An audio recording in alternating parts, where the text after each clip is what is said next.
everybody, this is Inspire Nails, and today we are going to do this floral watercolor nail design. So if you'd like to learn how to do this design, please keep watching.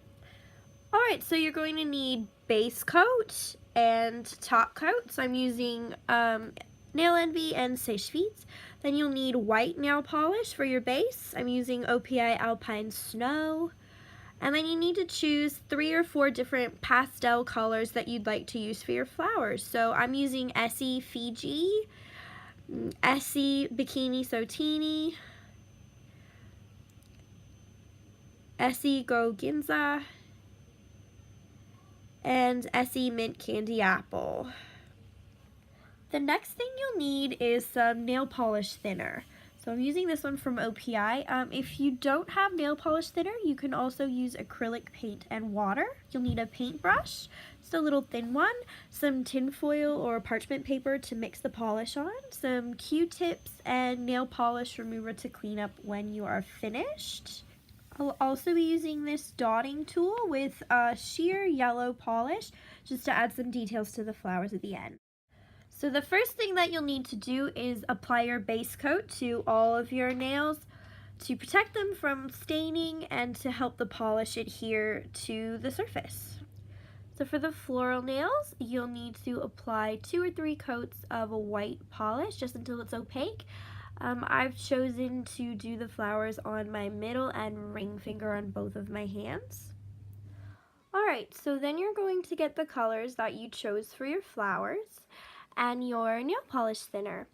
You're going to add a couple of drops of polish to the tin foil, parchment paper, whatever you've chosen to use, and then you're going to add 1 or 2 drops of the nail polish thinner.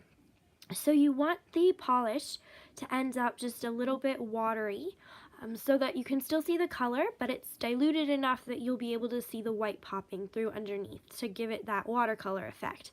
So just keep adding the thinner until it's the consistency that you like. So keep adding like 1 drop at a time and mix it in.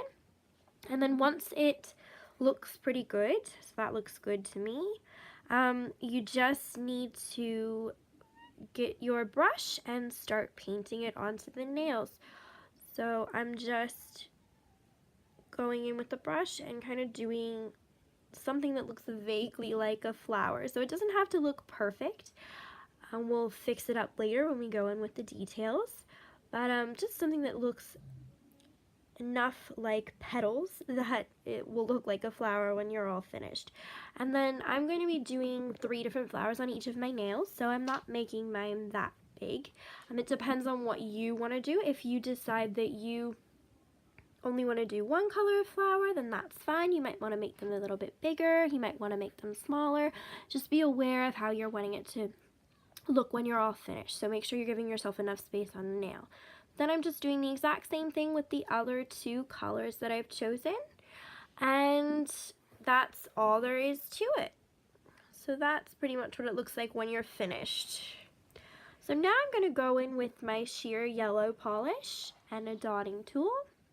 I'm just using a really tiny one. You can use a toothpick as well or a bobby pin. And then I'm dipping the tool into the yellow polish, and then I'm just going to add a couple of yellow dots to the center of each of the flowers. And I'm going to do the same thing on the other hand as well. So just getting a little bit of yellow polish and just adding a couple of dots to the middle of each one. And that's it. It's pretty easy. So just like I did before with the flowers, I'm now going to go in with green for the leaves. So a couple of drops of nail polish, a couple of drops of thinner, mix it up until it's the right consistency. You still want that watercolor effect. And then I'm going to go in with my brush, and I'm just painting little triangles on each of the nails. So I'm doing 1 or 2 leaves for each flower. So just tiny little triangles with the very tip of the brush, making sure that they're touching the flowers so they look like leaves coming off. I'm just trying to fill in some of the blank space on the nail, so you probably don't need any more than 1 or 2 leaves for each flower, otherwise it's going to end up looking a little bit crowded. For the rest of my nails, I'm just going to be doing 2 coats of the pink, the same pink that I used for the flowers, and that's all there is to it. And that's it. So now it's cleanup time. I'm going to go in with my acetone-free nail polish remover and my cosmetic Q-tips. And I'm just going to put the Q-tip into the nail polish remover and then very, very carefully use the pointed edge to clean up any nail polish that I might have gotten on my skin. I'm going to do this on all of the nails, and then it's time for top coat. So the last step is to seal in your nails with a thick layer of the top coat of your choice, making sure to seal in that free edge of your nail as well to prevent chipping. And that's it. So you just want to make sure when top coating the flower nails that you wait until they're completely dry, otherwise you might end up with smudging.